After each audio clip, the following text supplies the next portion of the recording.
Assalamualaikum warahmatullahi wabarakatuh.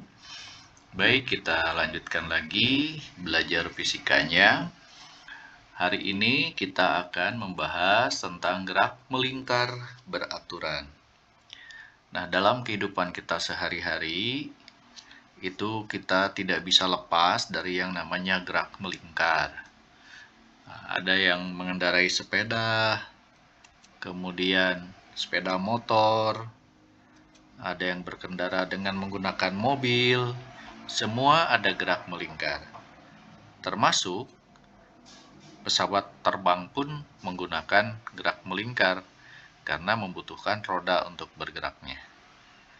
Nah, apabila sebuah benda bergerak melingkar, di mana nilai kecepatannya di setiap titik adalah tetap, maka dikatakan bahwa benda tersebut melakukan gerak melingkar beraturan, atau kita singkat GMB, ya. Nah, untuk gerak melingkar beraturan atau GMB, kita perhatikan di sini. Jadi kalau gerak suatu benda menempuh lintasannya berbentuk lingkaran dengan kelajuan yang tetap atau nilai kecepatannya tetap, ya. Nah, jadi kalau kita perhatikan di sini, misalnya sebuah benda bergerak melingkar dari A menuju B dan seterusnya sehingga melingkar. Nah, di mana nilai kecepatannya di setiap lintasannya itu selalu sama, ya. Nah, ini nanti ada sudut tempuhnya, kita sebut theta. Lalu kemudian ini ada kecepatan sudutnya. Jadi kecepatan sudutnya juga nilainya tetap, ya. Nah, itu disebut dengan gerak melingkar beraturan. Nah, di dalam gerak melingkar beraturan ada beberapa istilah yang perlu kita pahami. Yang pertama ada yang disebut dengan frekuensi. Apa itu frekuensi? Frekuensi adalah jumlah putaran per waktu. Atau boleh dituliskan F sama dengan N dibagi T. N jumlah putaran, T-nya waktu. Satuan frekuensi adalah Hertz. Kemudian yang kedua, ada yang disebut dengan periode. Periode dilambangkan dengan huruf T besar. Itu kebalikan dari frekuensi. Waktu dibagi dengan jumlah putaran. Jadi T besar periode sama dengan T kecil waktu dibagi dengan jumlah putaran. Ya, ini satuannya sekon atau detik, ya. Nah, ini kan berbanding terbalik. Maka dituliskanlah bahwa frekuensi itu sama dengan 1 per T atau T sama dengan 1 per F. Lalu sudut yang ditempuh satu putaran. Jadi kalau kita bergerak melingkar satu putaran penuh atau benda bergerak satu putaran penuh, maka tentu sudut yang ditempuhnya sama dengan 360 derajat. Atau sering disebut dengan 2pi. Ya, 2pi itu satuannya adalah radian.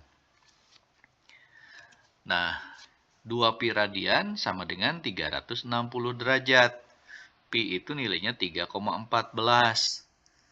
Berarti 2 kali 3,14 radian sama dengan 360 derajat.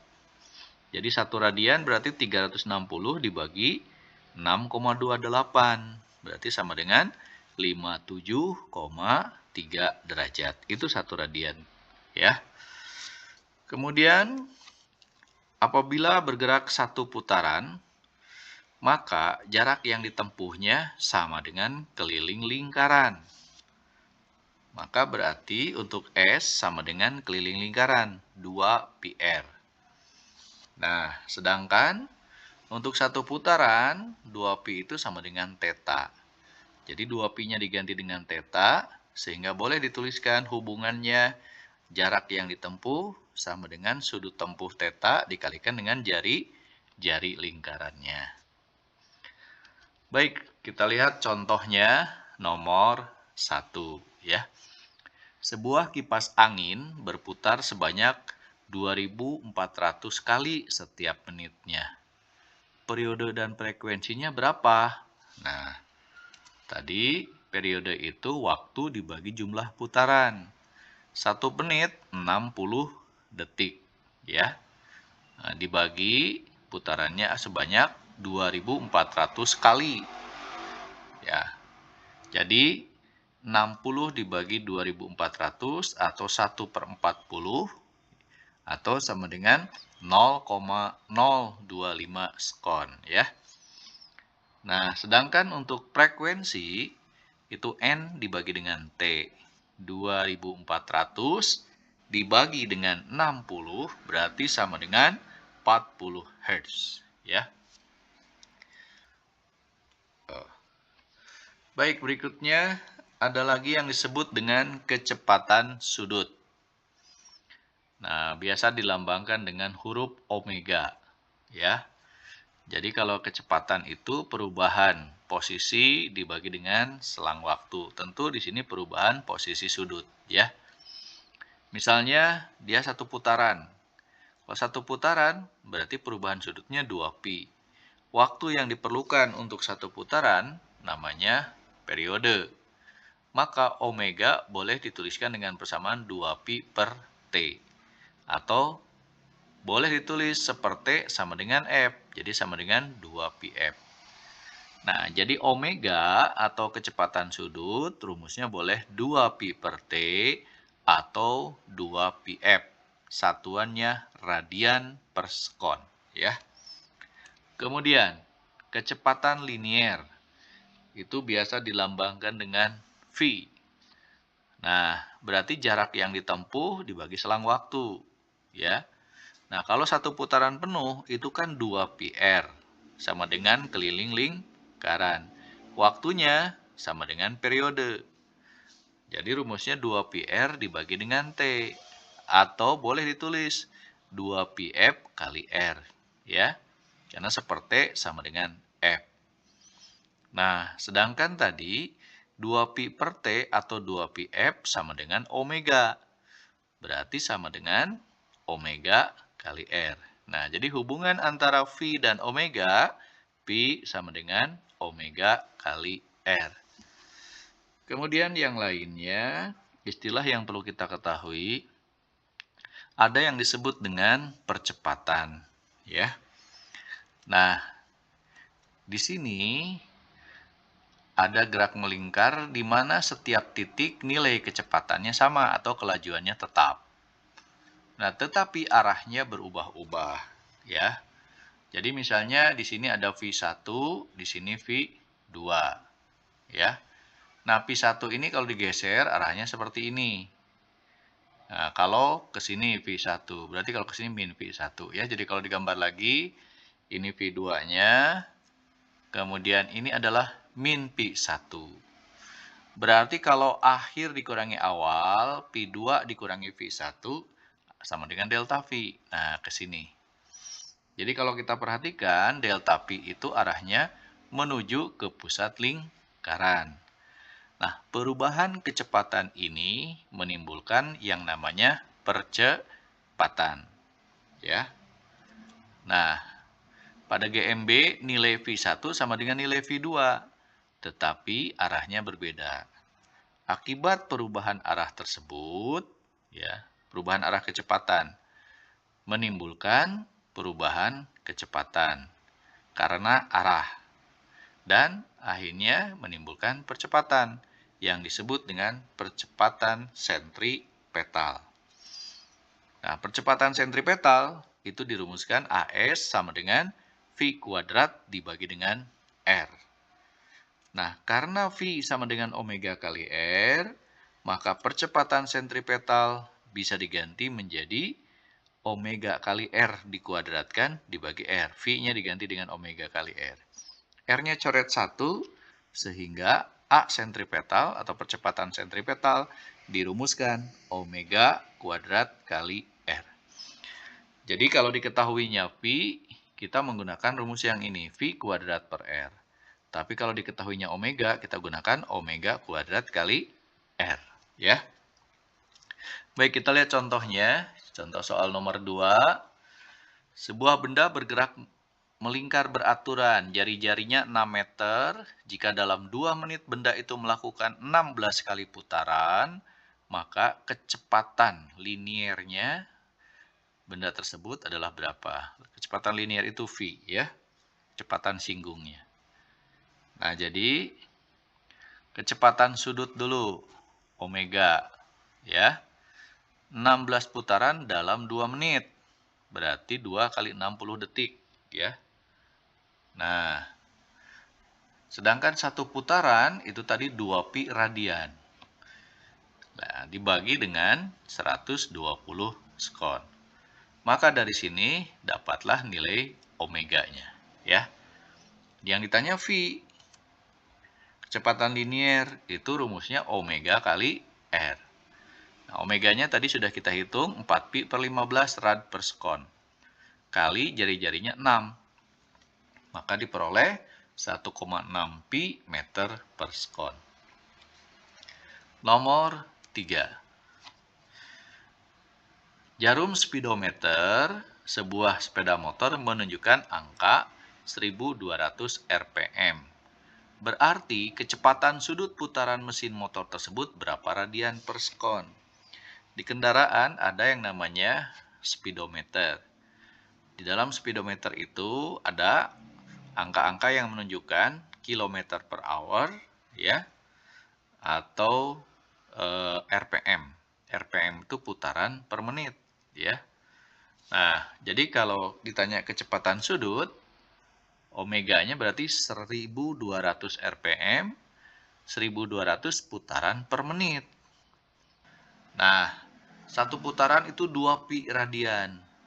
1 menit 60 detik. Jadi boleh kita ganti seperti ini. 1200 kali 2 pi radian per 60. Jadi kalau mengubah dari RPM ke radian per sekon tinggal kali 2 pi dibagi 60. Maka diperoleh hasilnya 40 pi radian per sekon. Kemudian nomor 4. Sebuah benda tegar berputar dengan kecepatan sudut 10 radian per sekon.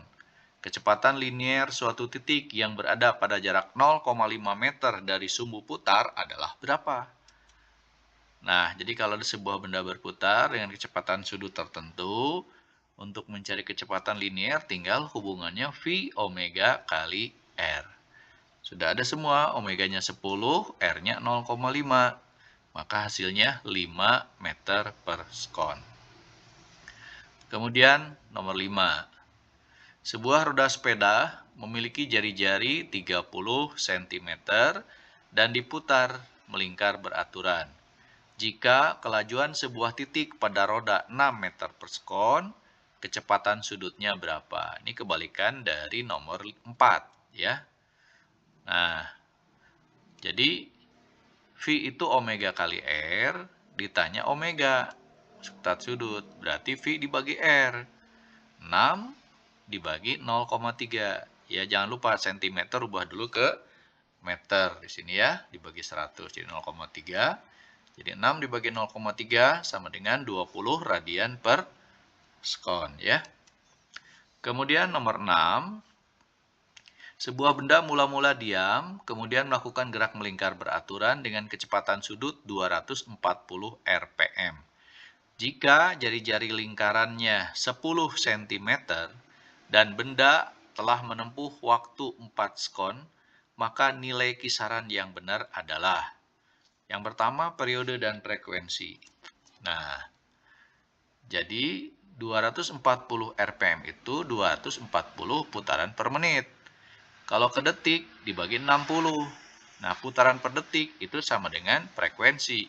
Jadi 240 dibagi 60, 4 Hz, ya. Periode itu berarti 1 per F, 1 per 4, ya. Jadi 0,25 sekon. Kemudian yang berikutnya, kecepatan sudut. Kecepatan sudut omega 2Vf. Jadi 2V kali 4, 8 pi radian per sekon.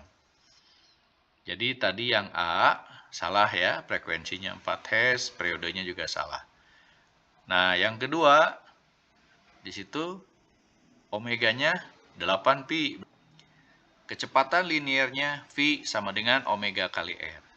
Jadi omeganya 8 pi, R-nya kemeterkan jangan lupa 10 cm jadi 0,1, jadi 0,8 pi meter per sekon. Ya. Jadi berarti yang C adalah benar, maaf. Percepatan sentripetal A sama dengan V kuadrat per R. Jadi 0,8 V dikuadratkan dibagi 0,1, hasilnya 6,4 V kuadrat meter per sekon kuadrat. Ini percepatan sentripetal. Kemudian jarak tempuh S boleh Pi kali T 0,8 Pi kali 4, jadi 3,2 Pi meter. Ya. Nah, jadi jawaban yang benar adalah yang B berarti ya. Baik, yang terakhir ini, contoh soal nomor 7 unit teori ya. Gerak melingkar beraturan adalah gerak melingkar dengan kelajuan tetap, pada gerak tersebut berlaku juga kecepatan sudut tetap, kecepatan singgung tetap, besar percepatan tetap, atau tidak ada gaya yang bekerja. Kita lihat. Ya. Jadi kalau GMB nilainya di setiap titik kecepatannya sama atau kelajuannya tetap. Ya. Nah, sementara arahnya berubah. Jadi di GMB atau gerak melingkar beraturan, 1, ya kita lihat, kecepatan sudut tetap. Kemudian, tidak ada perubahan kecepatan sudut, berarti percepatan sudutnya 0. Yang ketiga, besar kecepatan linear atau kelajuannya tetap. Nah, arah kecepatannya berubah, sehingga bisa dikatakan bahwa kecepatannya atau V-nya berubah. Kemudian, besar percepatan sentripetal tetap, nilainya kan V kuadrat per R. Ya, jadi V-nya nilainya tetap, R juga tetap. Nah, tapi arahnya berubah. Ya, arahnya ke pusat lingkaran, berarti posisi bendanya berubah-ubah, maka menjadi berubah arahnya. Kalau ke pusat itu berarti. Kemudian, karena ada percepatan sentripetal, tentu terdapat gaya sentripetal. Maka yang benar. Silahkan lanjutkan ke video berikutnya yang akan membahas nanti hubungan roda-roda. Ya, jangan lupa like and subscribe. Ya, semoga bermanfaat. Terima kasih atas perhatiannya. Wassalamualaikum warahmatullahi wabarakatuh.